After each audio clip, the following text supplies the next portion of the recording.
ఈనాడు సంస్థల అధినేత కీర్తిశేషులు రామోజీరావు సంస్మరణ సభలో పాల్గొన్న పవన్ కళ్యాణ్ మరియు ఆంధ్రప్రదేశ్ ముఖ్యమంత్రి నారా చంద్రబాబు నాయుడు. రామోజీరావు సంస్మరణ సభలో పవన్ కళ్యాణ్ పాల్గొన్నారు. నేను చూసిన రామోజీరావులో చాలా ప్రత్యేకతలు ఉన్నాయన్నారు. సినిమాలు చేసే సమయంలో రామోజీరావుతో ప్రత్యక్ష అనుబంధం లేదని పేర్కొన్నారు. 2008లో నేరుగా ఒకసారి రామోజీరావుని కలిసి మాట్లాడానని డిప్యూటీ సీఎం పవన్ కళ్యాణ్ తెలిపారు. రామోజీరావు ప్రజల పక్షపాతి, జర్నలిస్టు విలువలను కాపాడడంలో ఉన్నారు. ప్రజల కోసం ఏం చేయాలనే అంశాలపైనే ఆలోచించారు. 2019లో నన్ను లంచ్ మీటింగుకు రామోజీరావు ఆహ్వానించారు. దేశంలో రాష్ట్రంలో పరిస్థితులు, పత్రికా రంగం గురించి మా మధ్య చర్చ సాగిందని గుర్తు చేశారు. జర్నలిస్టు విలువలను కాపాడిన రామోజీరావు పత్రికాధిపతిగా ఎన్నో ఒడిదుడుకులను ఎదుర్కొన్నారు. ఆయన కుటుంబ సభ్యులను బెదిరించినా ఎక్కడా వెనక్కి తగ్గలేదన్నారు. ఇలా ధైర్యంగా నిలబడడానికి చాలా ధైర్యం కావాలి. ఆయన ఆరోగ్యం క్షీణిస్తున్న సమయంలో కూటమి విజయవార్త విన్నారా లేదా అని నేను కూడా అడిగి తెలుసుకున్నా. విజయవార్త విన్న తర్వాతే ఆయన తన ప్రాణాలను విడిచారు. అటువంటి మహోన్నత వ్యక్తి విగ్రహం అమరావతి ప్రాంతంలో ఏర్పాటు చేయాలన్నారు. ఎవరు ఏ స్థాయిలో ఉన్న పత్రికా స్వేచ్ఛను కాపాడాలని పేర్కొన్నారు. ఎవరినైనా వారు చేసే పనిని బట్టే పాజిటివ్, నెగిటివ్ వార్తలు వేస్తారు. గతంలో అన్ని పార్టీలను పైకెత్తిన సందర్భాలు ఉన్నాయి. విమర్శలు చేసిన సందర్భాలు చూశాం. ఆయన జర్నలిస్టిక్ వారసత్వ విలువలను ప్రతి జర్నలిస్టు తీసుకోవాలన్నారు. అది ఎంతవరకు తీసుకుంటారో ప్రతి జర్నలిస్టు తెలుసుకోవాలని కోరారు పవన్ కళ్యాణ్. ఇండస్ట్రీ వచ్చారు. శ్రీమతి జయసుధ గారు, రాజమౌళి గారు, రాఘవేంద్రరావు గారు, మురళీమోహన్ గారు, అదే మరి మ్యూజిక్ డైరెక్టర్ అయినటువంటి కీరవాణి గారు, శ్యామ్ ప్రసాద్ రెడ్డి గారు, అశ్విని, ఈరోజు కృష్ణ ఎల్లా గారు ఇక్కడ ఉన్నారు. అంటే మొన్న కోవిడ్లో ఆయన తయారు చేసిన వ్యాక్సిన్ ఎవ్వరూ మర్చిపోలేము. అలాంటి కృష్ణ ఎల్లా గారు, పత్రికా విలేకరులకు అందరికీ నమస్కారాలు. ఈరోజు మనందరం కూడా ఇంత మునుపు చాలామంది మిత్రులు మాట్లాడారు. ఎంతో చేసిన రామోజీరావు గారికి సమాజం ఈ విధంగా గ్రాటిట్యూడ్ చెప్పగలుగుతామో ఆయన చనిపోయిన తర్వాత ఈ సంస్మరణ సభలో మనం అందరం ఇక్కడికి సమావేశం అయ్యాం. మనం చేయగలిగేది నివాళులర్పించడం, ఆయన స్ఫూర్తిని గుర్తుపెట్టుకోవడం, అదే స్ఫూర్తి భావితరాలకు అందించవలసిన బాధ్యత మనందరికీ ఉంది.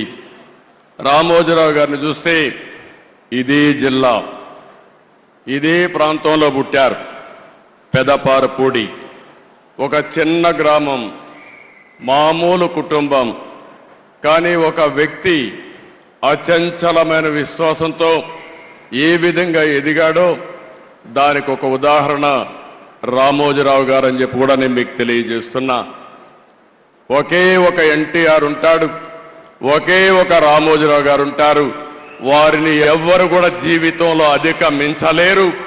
అది ఎవరికి సాధ్యం కాదు.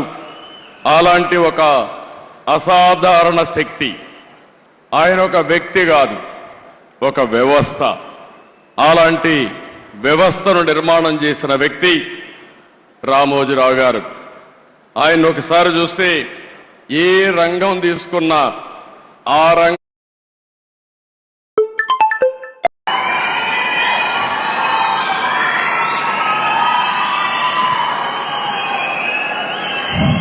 వేదిక పైన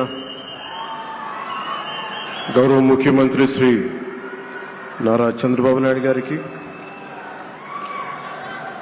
బోఫర్స్ కుంభకోణాన్ని బయటికి తీసుకొచ్చిన హిందూ మేనేజింగ్ డైరెక్టర్, ఒకప్పుడు ఎడిటర్గా పనిచేసిన శ్రీ ఎన్ రామ్ గారికి, రాజస్థాన్ పత్రిక చీఫ్ ఎడిటర్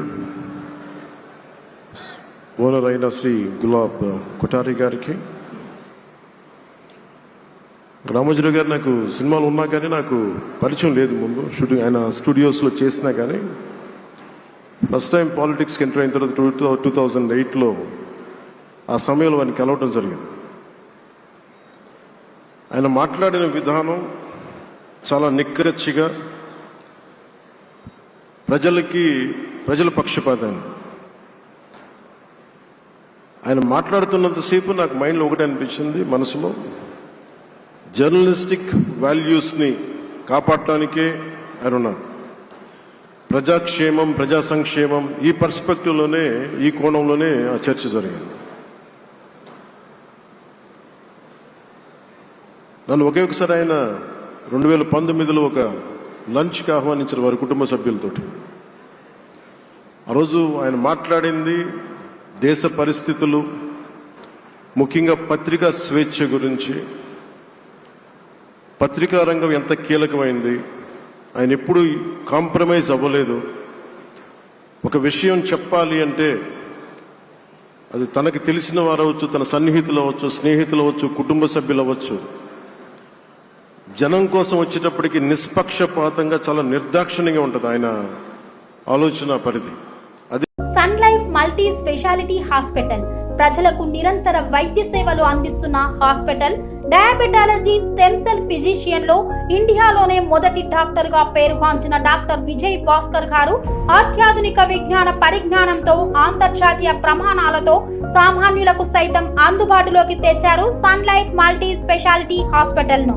అనుభవజ్ఞులైన వైద్యులతో అన్ని రకాల వైద్య సేవలు, ఆపరేషన్స్, సర్జికల్ ఎమర్జెన్సీలు, ప్లాస్టిక్ సర్జరీలు, చికిత్స అందించనున్నారు.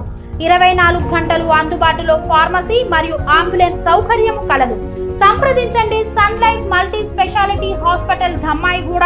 Contact number 8121678234, 9700971100.